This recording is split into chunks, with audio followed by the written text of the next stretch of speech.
अब आप दान कर रहे हो, दास देख रहा है, कोई तो 10 रुपए की मुश्किल से उसका दान करने की हिम्मत बनती है, और फिर दास देख रहा है कि दूसरी तीसरी बार आता है तो 1000 रुपये चढ़ा रहा वो व्यक्ति।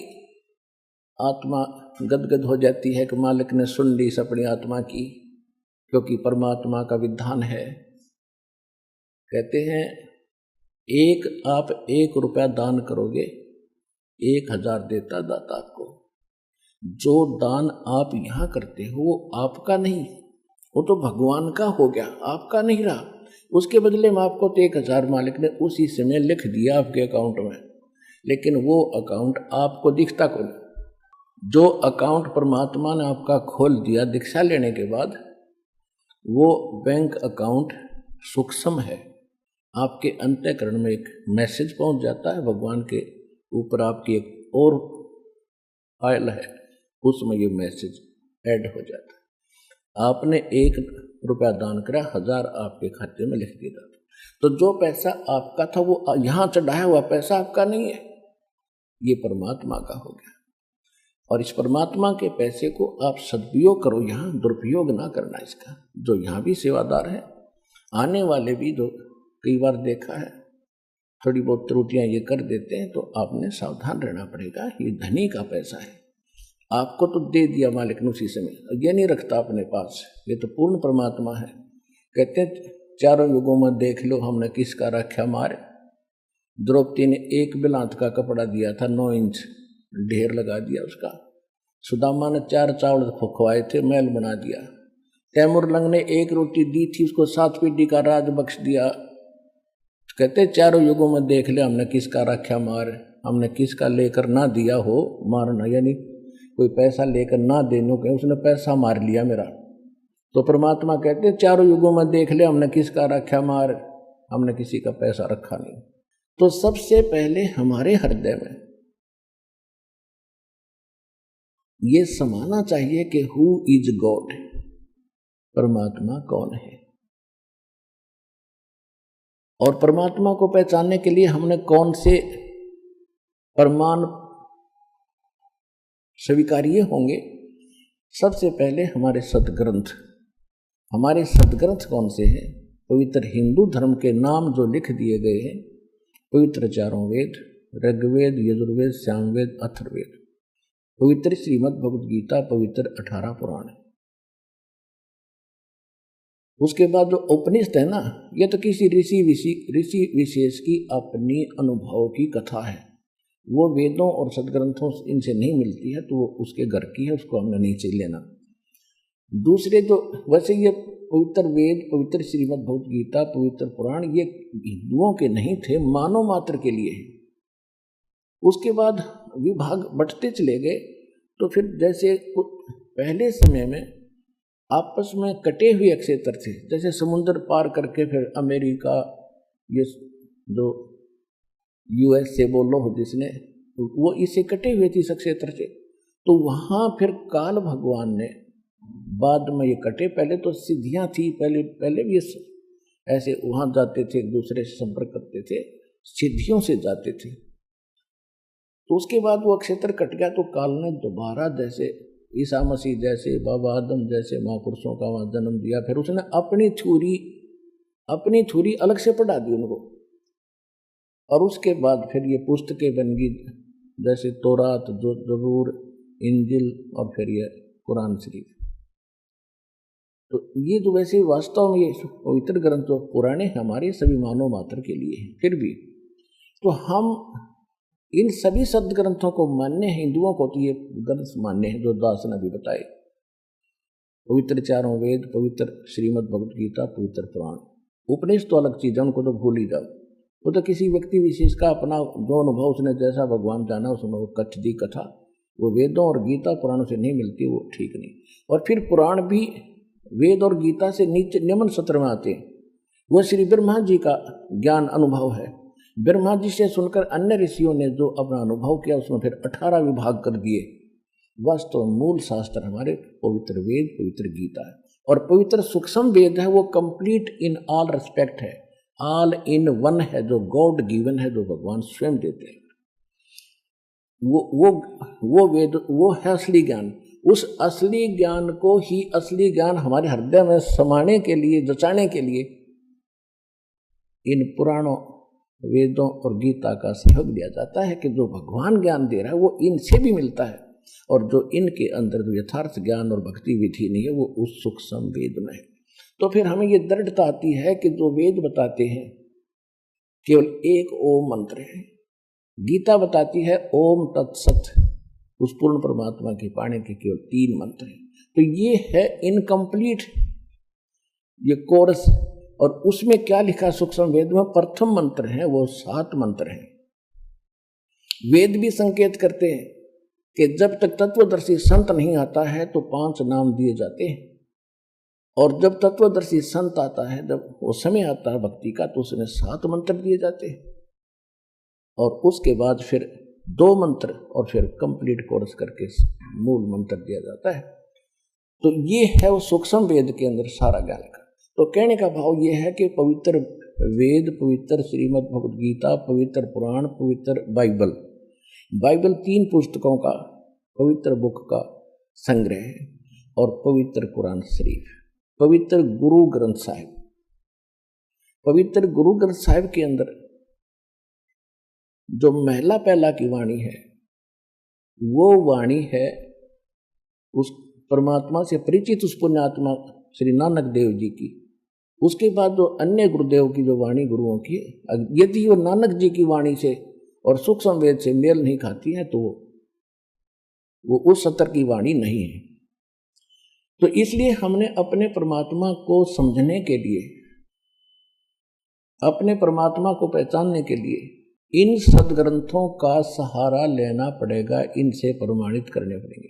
जो इन सदग्रंथों से जो मेल खाता है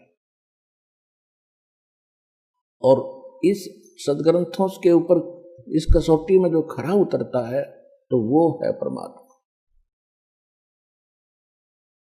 तो सबसे, और उसके बाद फिर जिन महापुरुषों को परमात्मा प्राप्त हुआ और उन्होंने फिर कौन से मंत्र जाप किए जिनसे उनका मोक्ष हुआ, तो वो है मंत्र भक्ति के। और वही मंत्र हमारे सदग्रंथों से मेल खाते हैं कि सचमुच ये भी मंत्र यही है, और उन महापुरुषों ने भी वही मंत्र जाप किए हैं और उनका मोक्ष हुआ है, और सदग्रंथ भी वही बता रहे हैं। तो ये है सच्ची भक्ति विधि। इसमें सिर्फ 2 ही बातें हैं समझने के लिए।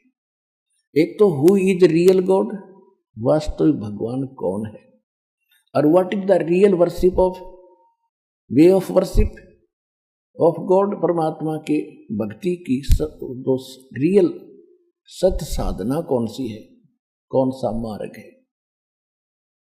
ये 2 क्लियर जब हो जाते हैं तो निरसंशय होकर आप भक्ति कर सकते हो, आप भक्त बनोगे। श्रीमद् भगवद गीता अध्याय नंबर 2 के श्लोक 53 में 53 में कहा कि अर्जुन, जिस समय तेरी बुद्धि भिन्न भिन्न प्रकार के भ्रमित करने वाले वचनों से हटकर एक तत्व ज्ञान पर स्थिर हो जाएगी, तब तो तू योग को प्राप्त होगा, तब तो तेरी भक्ति प्रारंभ होगी, तू भगत बनेगा, योगी बनेगा। तो इस दास का जो उद्देश्य है और भगवान का जो काल से प्रोमिस है, एग्रीमेंट है, वो यही था। काल ने कहा था कि आप अपना ज्ञान देकर अपना बनाना प्रभु, बाई फोर्स ना करना। जो आपके ज्ञान को मानेगा आपका हो गया, जो मेरी बकवादों में उलझा रहेगा वो मेरा होगा। मैं उसको खाऊंगा, नचाऊंगा, जन्म मृत्यु के अंदर उनको चक्कर कटाऊंगा, उसमें बाधा ना करना। परमात्मा को तो पता ही था अगर मैं इनको ले जा सकता हूँ 1 सेकंड के अंदर सब पूरे विश्व को, लेकिन ये वहां जाकर भी ये को बंद करेंगे, ये फेर पटकने पड़ेंगे वापस मैंने। तो पहले वहां ले जाने के योग्य बनाया जाएगा आपको, यहाँ से आपकी भक्ति कर्म बढ़ा के, आपके अंदर साधुता पनपा के, आपको सच्ची लगन लगा के, उस सच्चा ज्ञान बता करके, आपके अंदर विशेष तड़फ बना के, आपकी एकमात्र लगन सतलोक जान की होगी, तब वहां जाओगे।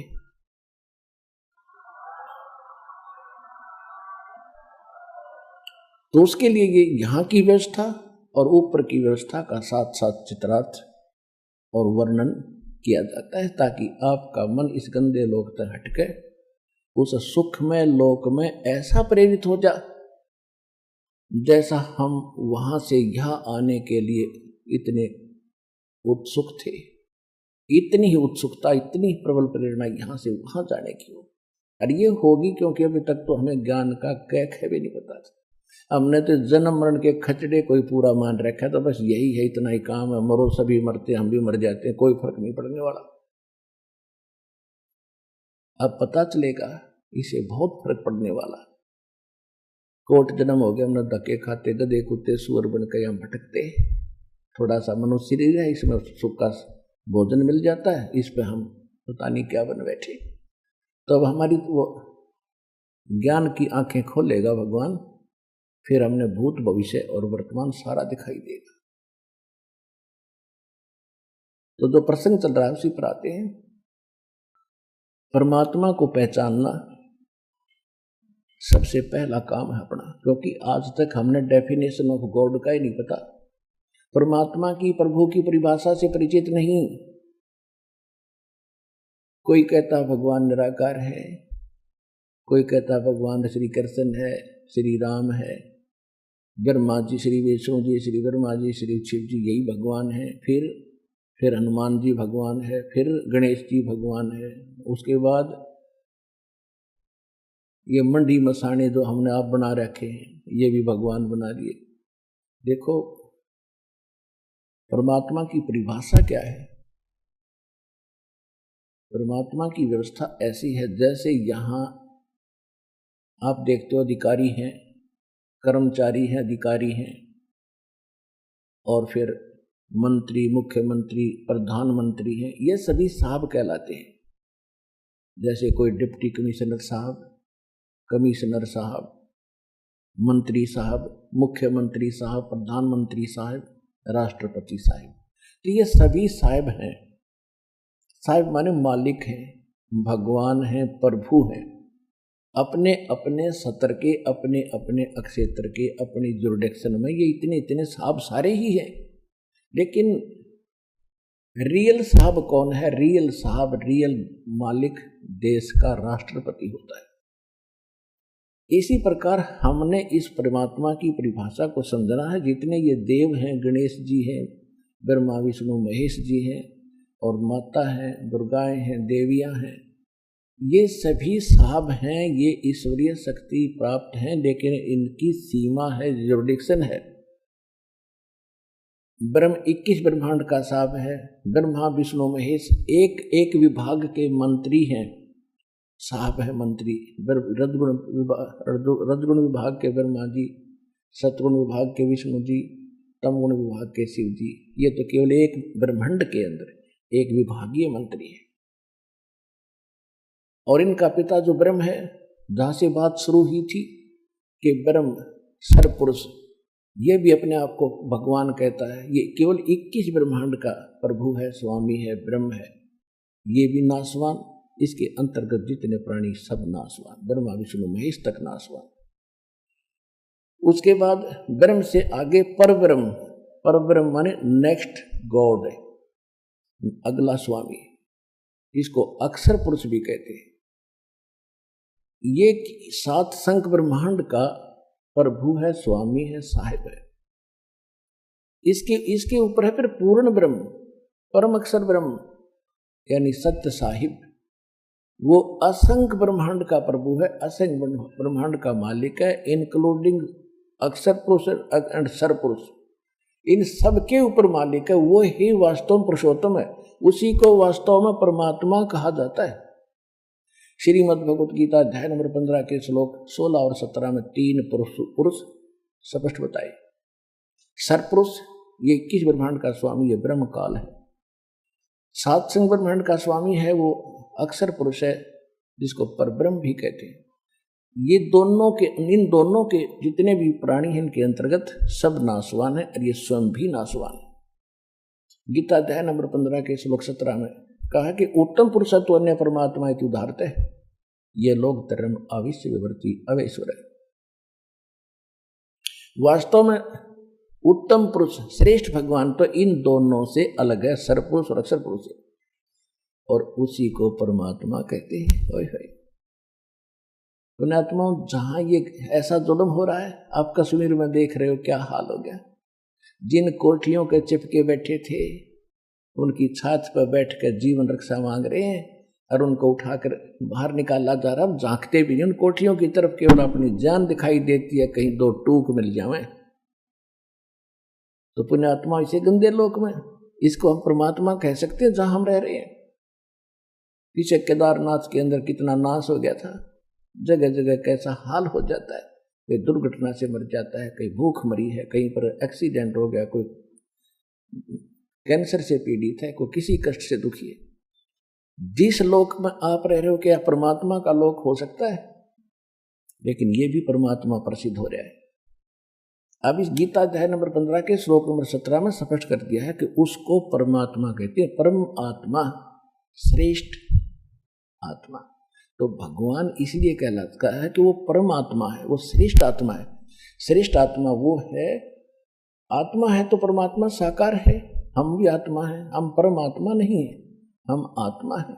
और आत्मा भी मलिन आत्मा होगी, वो परमात्मा है, कंस्टेंट रहता है, उसमें कोई मलिनता कभी नहीं आती, इसलिए वो भगवान है, सर्वशक्तिमान है। तो हम परमात्मा का अर्थ है जो दुख ना दे, केवल सुख सुख देता है, उसको परमात्मा कहते हैं। यहां स्पष्ट ये भी कर दिया कि वही सभी तीनों लोक को प्रवेश करके। अब तीन लोक की दो प्रकार स्थिति होती है, जैसे एक तो हरियाणा की राजधानी और एक राजधानी सेंटर की। राजधानी दोनों ही है, कैपिटल दोनों कहलाती है, पर दिन रात का अंतर है। ऐसे ये लोकों का अंतर है। जैसे तीन लोक, एक तो ब्रह्मा जी का, एक तो ये लोक है पाताल, पाताल लोक, पृथ्वी लोक और स्वर्ग लोक, ये भी तीन लोक हैं। फिर तीन लोक इससे हटकर हैं। एक तो अक्षर पुरुष का लोक, 21 ब्रह्मांड का क्षेत्र, फिर अक्षर पुरुष का लोक, 21 सात संग ब्रह्मांड का क्षेत्र, और फिर तीसरा जो लोक है वो सतलोक, ऊपर का जो लोक अविनाशी स्थान है, वो सारा अलग एक लोक है। उसके विभाग भले ही 3-4 हैं आपस, लेकिन ये तीन लोक ऐसे बनते हैं। जब यहाँ हम ज्ञान सुनाते हैं तो ये तीन लोक अलग होते हैं। तीन लोक का राज है ब्रह्मा विष्णु महेश, ऊंचा धाम कबीर का वाणी विरह विदेश। तो जब यहाँ तीन लोक की बात की है तो पृथ्वी, स्वर्ग और पाताल तक सीमा है। और जब यहाँ कह रहा है कि तीन लोकों में प्रवेश करके वही सबका धारण पोषण करता, अब तीन लोक ये ऐसे बन गए। एक 21 ब्रह्मांड का क्षेत्र ब्रह्म का, और 7 संग ब्रह्मांड का क्षेत्र ये परब्रह्म यानी अक्षर पुरुष का, और फिर ऊपर के जो चारों लोक हैं, सतलोक, अलखलोक, अगमलोक और अनामी अकैलोक, ये 4 लोक। वो लोक फिर एक है चारों को मिलकर, और ये 2 लोक ये न्यारे। इस प्रकार ये 3 लोक हैं, क्योंकि अध्यात्म मार्ग का इस पृथ्वी पर इस दास के अतिरिक्त वर्तमान में किसी को पता नहीं, एक कैक है भी पता नहीं है। यदि दया हुई दाता की,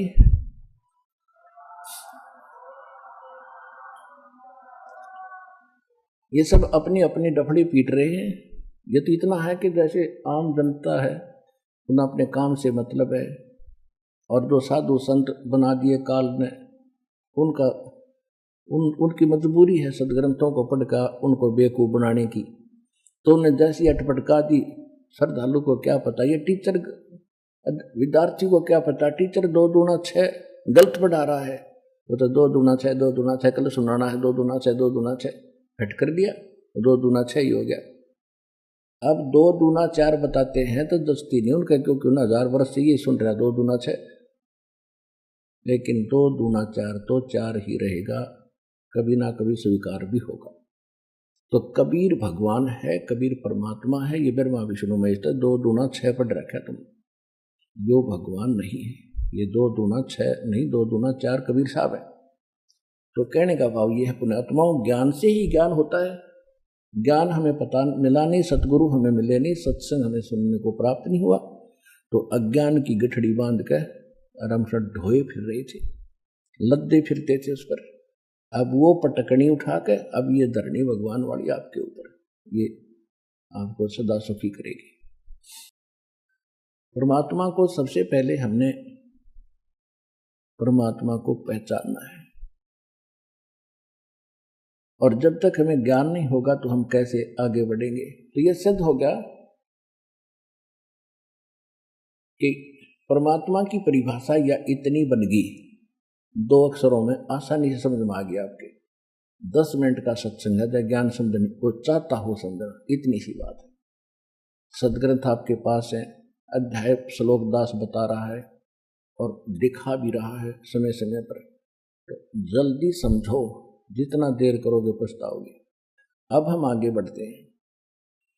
अब परमात्मा की जो परिभाषा है ये इतनी सी है। तो अब हमने इन सदग्रंथों से पहचानना है कि कौन है वो समर्थ, वो परम अक्षर ब्रह्म कौन है। वो कहां से प्रमाणित होगा? हमारे सदग्रंथों से भी होगा। और जो सदग्रंथ बता रहे हैं, साथ में आंखों देखा महापुरुष बता रहे हैं जिनको भगवान मिले हैं, और दोनों की एक जैसी व्याख्या है। तो he is God, he is complete God, he is supreme God. वही है वो पूर्ण परमात्मा, वही है वास्तविक भगवान। श्रीमद् भगवत गीता अध्याय नंबर 16 के श्लोक 23-24 में स्पष्ट कर दिया कि अर्जुन, शास्त्र विधि को त्याग कर दो, मनमाना आचरण, मनमाने मंत्र जाप करते हैं, साधना करते हैं, वो व्यर्थ है। न तो उनको सिद्धि प्राप्त होती है, न कोई सुख होता है, न उनकी गति हो। इसीलिए तो हम भक्ति करते हैं, ये तीनों पदार्थ मिले। और फिर स्पष्ट कर दिया है कि कर्तव्य और अकर्तव्य की व्यवस्था में, यानी जो साधना करनी चाहिए, जो ना करने योग्य है, उसके लिए सदग्रंथ ही प्रमाण है। किसी की दंत कथा पर विश्वास मत करना। तो पुण्यात्माओं, सबसे पहले हम अपने सदग्रंथ लेते हैं, वो सदग्रंथ जो बता रहे हैं, और फिर जिन महापुरुषों को हम मोक्ष मानते हैं, गुरु नानक देव जी जो सिख धर्म के प्रवर्तक हैं, सिख गुरु नानक देव जी, इनको विश्व में कोई यूं कहने वाला नहीं है कि ये भगवान से इनको परमात्मा नहीं मिले। और तो चाहे हम किसी को माने ना माने, क्योंकि बहुत कम परिचित हैं उन महापुरुषों के बारे में जिनके विषय में दास उनके शुभ नाम बताता है। जैसे आदरणीय धर्मदास साहिब जी, आदरणीय धर्मदास साहिब जी से कबीर पंथ चला है, और कबीर पंथ भी अपने पवित्र कबीर सागर से आज कति परिचित नहीं, उसमें बताया क्या है। अब सबसे बड़ी समस्या दास के सामने ये आई है कि कबीर पंथ में मेरा जन्म हुआ। जन्म का मतलब ये नहीं है कि जन्म से ही मैं कबीर पंथी था, नहीं। अध्यात्म जो जन्म मेरा कबीर पंथ में हुआ, गरीब दास वाले पंथ में, गरीब दास का पंथ भी कबीर पंथ कहलाता है। जब दास ने आदरणीय गरीबदास साहिब जी की जो वाणी पढ़ी, देखा, और जो गरीबदास पंथ के लोग साधक जो साधना कर रहे थे उनका अंतर देखा, माथा ठनकता था कि ये मानने या इनकी लोक वेद को माने। इतना ज्ञान उस समय नहीं था। फिर धीरे धीरे परमात्मा ने ज्ञान मैच्योर किया, तो फिर देखा कि कबीर पंथी और कबीर साहब के विरुद्ध ज्ञान दे रहे हैं। कबीर साहब को एक सिंपल सतगुरु मानते हैं, भगवान को निराकार बताते हैं। यही दशा गरीबदास पंथ की। एक मेरे गुरुदेव ने छोड़ के गरीबदास पंथ में कोई संत नहीं देखा मैंने जो ठीक बात करता हो और अनुकूल कहानी और अनुकूल ये ज्ञान दे रहा हूं। उसके बाद फिर गीता और वेद, क्योंकि इसमें हमारा जन्म बाई बर्थ हम वहाँ थे। एक तो माँ बाप से जन्म हुआ, तब से हम हिंदू धर्म में और ब्रह्मा विष्णु महेश्वर इन सदग्रंथों में जन्म हुआ। अब उन गीता और वेदों और पुराणों को देखा तो हमारे धर्मगुरु हमारे समाज में जो चल रही थी लोक वेद दंत कथा और साधनाएं, उनके बिल्कुल विपरीत। अब इतना बड़ा पहाड़ खड़ा हो गया कि कैसे कहाँ से शुरुआत करें इनको समझाने की। और किसी को ये कह दिया जाता है तेरी साधना गलत है, वो मूठ डाल लेता है, दूर भाग देता है, बात भी नहीं करता है और दुश्मन बन के खड़ा हो जाता है। तो परमात्मा का वचन था, इसलिए आज ये सफल हुआ, नहीं तो जीव इस काल के जाल को तोड़ नहीं सकता। ये तो कबीर भगवान ने तोड़ा है, इस दास के सिर पर यो मटका फोड़ा है, करा परमात्मा ने ये।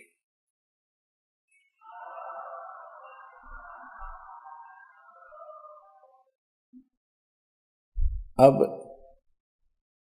परमात्मा की थोड़ी सी पहचान बताएंगे, क्योंकि परमात्मा को जानने के लिए तो ऋषियों ने सारे जीवन भी लगा दिया, तो भी ना समझ में आया उनके। उसका कारण क्या था? वस्तु कहाँ खोजे कहाँ, किस विध लागे हाथ, एक पलक में पाइयो, खोजी ले लो हाथ। एक सेठ था, उसने अपने बच्चों से बता दिया था कि बेटा अभी मैं तुम्हें धन बताऊंगा नहीं, और मैं लिख कर जाऊंगा एक पैड पे, बही में। मेरी कभी मृत्यु अचानक हो भी जाता, उस पैड को समझ लेना, उसके आधार से निकाल लेना, और पैड में भी कोड वर्डों से लिख दिया, कोई शन पढ़ कर चोर ढूंढ लेना, पिता की मृत्यु होगी। बच्चों ने फिर कुछ दिन के बाद क्रियाक्रम करके देखा भी पिताजी धन घना बतावे थे, और पैड में लिख रखा बतावे थे। वो पैड देखी, बही देखी, उसमें लिखा पाया कि चांदनी 14 रात के 12 बजे मंदिर के गुम्बज में सर्वधन दबा रखा है। अब उन्होंने कुछ दिनों के बाद के देखा, रात के 12 बजे वो मंदिर का गुम्बज फोड़ा।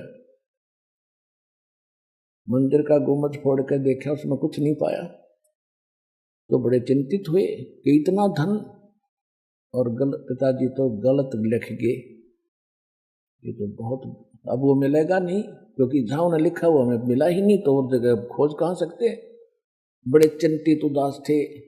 उनका मित्र था उनके पिता का एक लाला जी, वो शोक व्यक्त करने के लिए आया, क्योंकि पहले ऐसे साधन थे, कई दिन महीनों पीछे पता चलता था कि मृत्यु होगी मित्र की।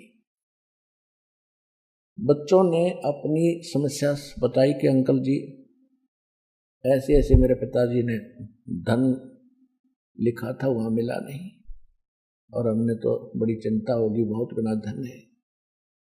उसने कहा कि बेटा दिखाओ कहाँ लिखा है, मैं देखता हूँ। उसने देखा, उसमें लिखा था चांदनी 14 रात्रि के 12 बजे, और मंदिर के गुम्बज में सारा धन। वो गुम्बज तूने तोड़ रखा मंदिर का, तो गांव वाले कहने लगे अरे निकम्यो, तेरा बाप तो ऐसा धार्मिक था, मंदिर बना तुम तोड़न लगे। उन शर्मंदा ने कहा जी हम इन्हें बढ़िया बनावांगे, पिताजी का आदेश है, वहां तन्नो इज्जत बचाई। फिर उसका वो अंकल कहने लगा बेटा इसको मुझको फिर तैयार करो, और अगली 14 चांदनी को मैं आऊंगा, फिर बताऊंगा धन कहाँ पर है। उन्होंने मंदिर दोबारा बनवा दिया गुम्बद ऐसे ही। तो रात्रि चांदनी 14 रात के 12 बजे उस मंदिर की जो छाया जहां गिर रही थी, उस मंदिर के पास आंगन में गुम्बद जहां नजर आ रहा था, 12 बजे या 2 बजे जैसा उसने बताया, चांदनी 14 को मंदिर की जहां भी छाया जा रही थी गुम्बद की, क्या बेटा इस यहाँ निशान लगाया आंगन में, वो कच्चे आंगन में, यहाँ खोदो। वो खोद जाता ज्यों का त्यों पा गया, और वहां फोड़ा मंदिर के गुम्बद ने। ये कोड वर्ड थे। तो ये सदग्रंथ जो है, इनमें परमात्मा ने कोड वर्डों में धन दाब रखा था। ये कोड वर्ड इस दास का समझ में आए, अब खोल दिया भंडारा।